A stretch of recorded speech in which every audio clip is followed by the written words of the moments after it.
کہ اصل میں ہمارے ان حالات امت کی زبوحالی اور پستی کی بنیادی وجہ طاقت کی کمی ہے۔ شیخ الیاس رحمہ اللہ پھر گویا ہوئے، شیخ نے کہا اگر طاقت کو بنیاد بنایا جائے تو بدر کا مارکہ بدر، ایک طرف 313 نہتے بے بس لاچار مجبور روزے دار حضور پاک کے شہدائی فدائیین دیوانے اللہ کے لاڈلے حبیب علیہ السلام کے اصحاب، اور ایک طرف وہ 1050 کا لشکر تمام تر طاقتوں سے معمور۔ اگر طاقت کو بنیاد بناتے ہیں تو یہ توازن باقی نہیں رہنا چاہیے۔ اگر آپ یہ کہتے ہیں کہ طاقت بنیاد ہے تو پھر ان 1050 کے مقدر عزت اور رفعت ہونی تھی، ان کے لیے شکست کیوں مانا؟ کیا مطلب ہے کہ ان کو شکست ہوئی اور کیوں کر ہوتی؟ یہ بنیاد نہیں ہو سکتی۔ میں کہا کہ ہمارے پاس تیسرے عرب عالم گویا ہوئے کہ ہمارے پاس علم کی کمی ہے۔ شیخ الیاس نے کہا اگر آپ علم کو بنیاد بناتے ہیں تو صحابہ میں وہ تعداد کتنی ہے جو قرآن کی حافظ تھی، وہ تعداد کتنی ہے جو عربی کے سوا دیگر زبانوں پر عبور رکھتے تھے، وہ افراد کتنے ہیں جو مختلف علوم و فنون کے ماہر تھے، ان کو آپ زبان انگلی پر شمار کر سکتے ہیں، گنتی شمار میں لائی جا سکتی ہے۔ اگر آپ علم کو بنیاد بنائیں تو علم کی بنیاد جو آپ بنا رہے ہیں وہ آپ کی دلیل کمزور پڑ جاتی ہے۔ عرب علماء سر پکڑ کے بیٹھ گئے اور فرمانے لگے اچھا ٹھیک ہے، آپ بتائیں آپ کیا کہتے ہیں، آپ کیا کہتے ہیں، آپ پر کیا اللہ نے القا کیا ہے، کیا بات آپ کی بصیرت کا حصہ ہوئی ہے؟ شیخ الیاس نے کہا میں نے بہت تدبر تفکر سے کام لیا، بہت میں نے غور کیا ہے، میں اس نتیجے پہ پہنچا ہوں کہ ہماری زبوحالی کی وجہ یقین کی کمی ہے۔ اس شے کی کمی ہے، اس شے کی یقین کی۔ آپ کو دو تازہ اگزامپل دیتا ہوں، آگے چلتا ہوں۔ اپنے ملک کی خاطر، اپنے ملک کی آزادی کے لیے سپر پاور امریکہ سے 20 سال لوہا لینے والے افغان خالصتاً یقین کی بنیاد پر 20 سال ڈٹے رہے، اور اس طور پر ڈٹے۔ اس سال میں حج پر تھا تو وہاں ایک افغان عالم ملے جنہوں نے دارالعلوم دیوبند سے فضیلت کی تھی، 96 ان کی عمر ہے، ان کے خاندان کے 100 افراد جام شہادت پی چکے۔ وہ جام شہادت لوگ اتنا مضبوط عالم دین اور بہت سے اکابر اور مشائخ کو دیکھا ہوا، وہ کہنے لگے ہم لوگ وہاں جمع تھے، کچھ بہت سی خطوں کے علماء تھے، ان میں ہم بھی تھے، ہم نے گزارش کی کچھ نصیحت فرمائے، ہمارے ہندوستان کے حالات ذرا مختلف ہیں اور اسباب کیا ہے، وجہ کیا ہے، اور آپ اتنا بڑا محاذ سر کر گئے، وجہ کیا ہے؟ تو عالم دین 96 پلس عمر کا بندہ، 100 افراد جس کے گھر کے جام شہادت پی چکے ہوں، سر جھکایا، پھر اٹھا کے کہنے لگے کہ پوری دنیا کی پستی کی واحد وجہ اللہ کی ذات پر عدم یقین ہے، یقین کی کمی، کچھ نہیں۔ اور پھر انہوں نے کہا کہ ہم نے 20 سال تک محاذ لڑا ہے، اور اس سے لڑا ہے جو اپنے آپ کو سپر پاور کہتا ہے، اور جب وہاں سے اس کی فوج کا انخلا ہوا اور جو بائیڈن نے اعلان کیا کہ نکل چلے اب ہم خالی کرتے ہیں، لاکھوں کروڑوں ڈالر کا اثاثہ وہ چھوڑ دے جو مالی غنیمت بنا، اور پھر ان کے فوجی جنرل اور کرنل جب واپس پہنچے ہیں تو ان کے بیان آپ سنیں تو عقل حیرت میں پڑ جاتی ہے، ماتم کرتی ہے، صفے ماتم بچ جاتی ہے۔ اللہ یہ کیا کہہ رہے ہیں؟ ان سے پوچھا گیا اتنے نہتے بے بس لاچار مجبوروں کے سامنے نہیں ٹک سکے؟ تم تو امریکہ کی فوج ہو، سپر پاور ہو، ان کے سامنے تم کھڑے نہیں رہ سکے۔ انہوں نے جواب میں کہا ان سے لڑ کیسے سکتا ہے کوئی، وہ مرنے کے لیے میدان میں اترتے ہیں، جینے کے لیے میدان میں نہیں اترتے، وہ پتہ نہیں کس دنیا کی مخلوق ہے، ان سے اللہ بچائے۔ تازہ حالات آپ کے سامنے ہیں، ارض مقدس پر چند نہتے بے بس لاچار جس طور پر کھڑے ہیں، قسم رب کعبہ کی ان دیوانوں کا جن کا نام ہا سے شروع ہوتا ہے، ان اللہ کے بندوں کا حال یہ ہے صبح ایک کھجور اور ایک گلاس نہیں، ایک کپ زمزم کا پی کر روزہ رکھتے ہیں، ایک کھجور سے افطار کرتے ہیں، دن بھر لڑتے ہیں۔ آخر اس طاقت کے پیچھے کون ہے؟ کوئی نہیں ہے، وہ یقین بول رہا ہے اللہ کرتے ہیں، اللہ سے ہوتا ہے، اللہ ہی ہے جو کچھ ہے، اللہ کے سوا کچھ نہیں۔ اللہ احد اللہ الصمد لم یلد ولم یولد ولم یکن لہ کفوا احد. جی ہاں میرے بھائی توبہ کیجئے، مجرم ہیں ہم، گنہگار ہیں، بڑے پاپی ہیں. ہم امت کے غم میں شریک نہیں ہیں، ہم امت کے درد میں شریک نہیں ہیں، ہم امت کی بے بسی کو اپنی بے بسی نہیں سمجھتے. اگر ایسا ہوتا تو آپ چین کی نیند نہ سو سکتے، سکون کی روٹی نہ کھا سکتے، پر لطف اور کہیے کہ بہت معمور ترین زندگی آپ نہیں گزار سکتے تھے. آپ کے چہرے سے، آپ کے ظاہر سے عیاں ہونا تھا ہاں آپ کے بھائی کے گھر صفے ماتم بچھی ہوئی ہے، لیکن ایسا نہیں ہے. میں اور آپ معمول کی زندگی گزار رہے ہیں.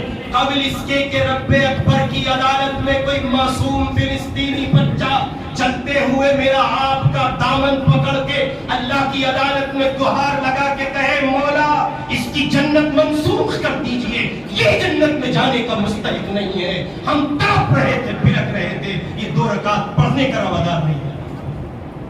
توبہ کیجئے، اس وقت کے کرنے کا بنیادی کام ہے توبہ. عام، خاص، انفرادی، اجتماعی، اپنے پرائے، مرد، عورت، بچے، بوڑھے، جوان، سب مل کر اللہ کے حضور توبہ کرے. رب سے کہے مولا تیرے بھی مجرم ہیں، تیرے لاڈلے کے بھی مجرم ہیں، تیرے لاڈلے کے لاڈلوں کے بھی مجرم ہیں، اور اس امت مسلمہ کے بھی مجرم ہیں. اللہ معاف فرما. دوسرا کرنے کا بنیادی کام دین بیزاری سے توبہ کر کے دین کے اظہار پر آ جائیے. باطل چاہتا ہے آپ چہرے سے سنت مٹا دیں، باطل چاہتا ہے اسلام کے قریب تر پہنا جانے والا لباس آپ کے جسم پر نہ ہو، باطل چاہتا ہے آپ نماز چھوڑ دیں، روزہ چھوڑ دیں، اسلام کی بات نہ کریں. باطل چاہتا ہے آپ اس کے حساب سے زندگی گزاریں. باطل چاہتا ہے آپ طلاق کے ڈیفینیشن کو بدل ڈالیں. باطل چاہتا ہے اسلام کی جو ایک خاص تعلیم کا پس منظر ہے جس کو وہ کسی صورت قبول نہیں کرتا، اس کی ماں مرتی ہے اس کو قبول کرنے میں. باطل چاہتا ہے آپ اس سے منحرف ہو کر پیچھے ہٹ کر اس کے مزاج کا اسلام قبول کریں. آپ پر لازم ہے، بالخصوص یہ نوجوان دوست بیٹھے ہیں، مائیں بہنیں بیٹیاں سن رہی ہیں، ان سے مخاطب ہو کر عرض کر رہا ہوں باطل چاہتا ہے اسلام بیزاری لائے آپ، اور اسلام چاہتا ہے اسلام کا اظہار کریں. آپ چہرے پر سنت نہیں سجاتے. آج تو لوگ ذرا فینا کا صابن بیچنے کے لیے ایڈورٹائز کر رہے ہیں، آپ حضور کی سنت سے اعراض کرتے ہیں. بوڑھا آدمی جب سیلون پر بیٹھ کر حضور کی سنت کو ذبح کرتا ہے، جنازہ نکالتا ہے، اور جب کوئی اس سے کہتا ہے کہ داڑھی رکھیے تو وہ پوچھتا ہے دلیل دیں. سنت ہے مستحب کیا ہے داڑھی؟ اور سنو دلیل مانگنے والوں سنو، حضور کی سنت کے لیے بس اتنا کہہ دینا کافی ہے. محمد کے چہرے پہ داڑھی تھی، تمہارے چہرے پہ داڑھی نہیں ہے. تمہارا چہرہ ملتا ہوگا جس سے ملتا ہوگا، میرے آقا سے چہرہ میل نہیں کھاتا. دلیل مانگتے ہیں لوگ، سب داڑھی کی یہ دلیل ہے. محمد الرسول اللہ کا چہرہ بغیر داڑھی کے نہیں تھا.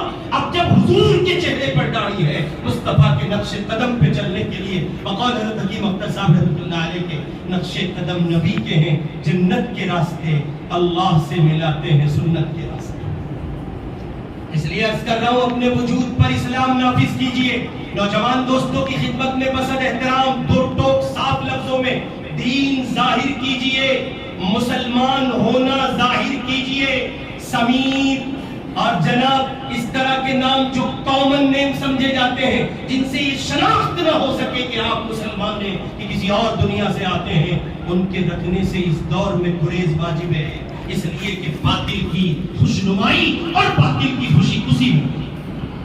اپنے وجود پر اسلام نافذ کیجئے، چہرے پہ سنت سجائیے. کوئی معنی دار شے نہیں ہے، کوئی عذر نہیں ہے، اور کسی طرح کی کوئی بات قابل قبول نہیں ہے. اسلام ظاہر کیجئے، بتائیے دنیا کو آپ مسلمان ہیں.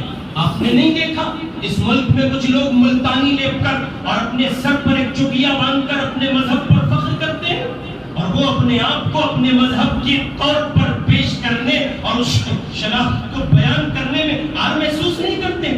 وہ اپنے خطوں سے اپنے آپ کو متعارف کراتے ہیں. اور میرے بھائی، میرے نوجوان دوستو، آپ سے پوچھتا ہوں وہ کون سی شے ہے جو آپ کے قدموں کو روکتی ہے کہ آپ کھل کے یہ کہتے ہیں میں مسلمان ہوں؟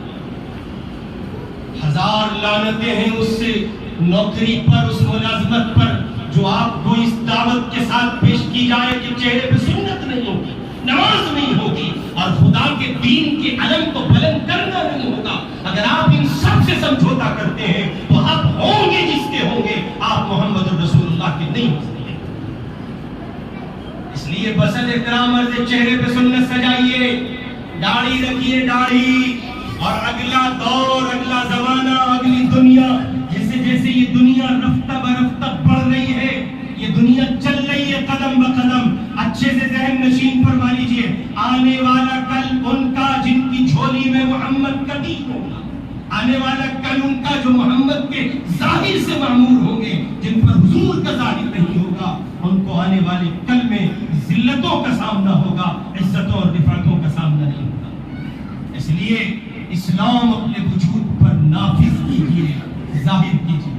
خواتین کے لیے خصوصاً گزارش ہے کہ پردے کا اہتمام کیجیے، برقع لائیے، آپ کی پہچان ہے، آپ مسلمان ہیں، آپ اپنے آپ کو یہ کہہ کر آزاد نہیں کر سکتی، کسی صورت آپ اپنے آپ کو آزاد نہیں کر سکتی کہ میری آنکھوں میں حیا ہے، ہرگز نہیں۔ جب محمد کے گھر کی عورتوں کو، بیٹیوں کو بنات طیبات، ازواج مطہرات کو حکم دے دیا گیا، پیارے پیغمبر ان سے کہیے کہ یہ چادر پہن لے، آپ کے گھر کی پاک بات عفیف عورتیں ہیں، اللہ یہ چاہتا ہے یہ پردہ۔ جب حضور کے گھرانے کی عورتیں پردہ کرتی ہیں، اب صبح قیامت تک دنیا کی کسی عورت کے لیے روا نہیں ہے کہ وہ پردے سے گریز کرے، اور اگر پردے سے گریز ہے تو پھر وہ تیار رہے، اللہ کو ہرگز ضرورت نہیں۔ آپ کو کیا لگتا ہے یہ جو ارتداد کی لہر چلی ہے اور دنیا اسلام چھوڑ کر کفر میں جا رہی ہے؟ میں ایک اللہ والے کی خدمت میں تھا،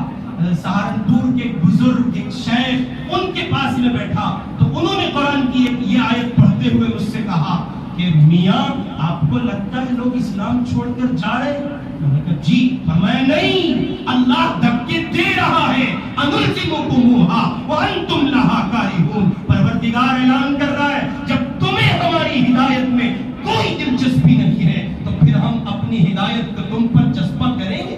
ہم چسپاں کر دیں تم پر، زبردستی تھوپ دیں؟ نہیں، اب اسے ملے گا جو طلب کے ساتھ آئے گا، جو اللہ کے دین کو قبول کرے گا، آگے بڑھے گا، محتاج بن کے مانگے گا، اس کے یہاں۔ ورنہ صاف اعلان ہے، ساری دنیا کو آپ کی ضرورت ہو سکتی ہے۔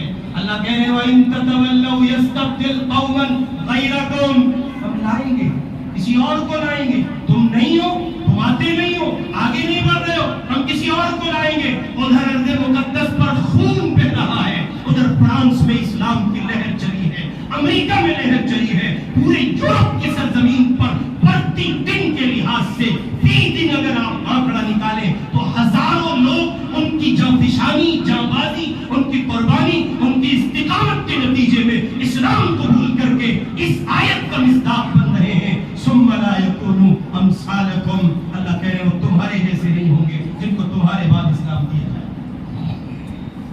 ابھی ایک عالمہ نے اسلام کی دہلیز چھوڑی، کفر کی زمین قبول کی، وہ ٹی وی کی اسکرین کا حصہ بنا، صرف نظر اس کے وہ مسلک کیا تھا۔ سوال یہ نہیں ہے وہ میری آپ کی بیٹی ہے، مسلمان کہی جاتی ہے، آپ سمجھے بات کہاں تک پہنچ چکی ہے۔